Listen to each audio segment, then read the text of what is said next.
India England मध्य खेला जाउथिबा 5 match विशिष्ट टी20 series रो तृतीय मैच रे पराजित होइछि भारत। 172 रन रो विजय लक्ष्य नहीं बैटिंग करिथिबा टीम इंडिया निर्धारित ओभर रे 9 विकेट हराई 145 रन करने को सक्षम होइतिला। एही मैच रे भारत 26 रन रे परास्त हेबा फल रे सीरीज वर्तमान 2-1 स्तर रे पहुंची जाइछि।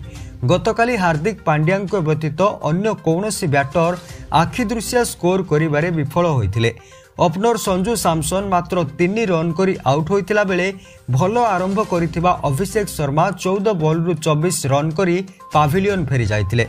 अधिनायक सूर्यकुमार यादव 14, तिलक वर्मा 18, हार्दिक पांड्या 40, वाशिंगटन सुंदर 6 और अक्षर पटेल 15 रन करी आउट होइतिले।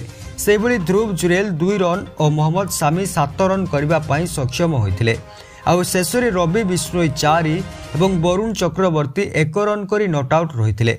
इंग्लैंड पक्षरु जिमी ओवरटन 4 ओवर रे 24 रन देई सर्वाधिक 3टी विकेट नैथिला बेले ब्राइडेन क्रेस 28 रन देई 2टी, जोफ्रा आर्चर 33 रन देई 2टी, आदिल रशीद 15 रन देई गोटिए और मार्कवुड 29 रन देई गोटिए विकेट नैथिले।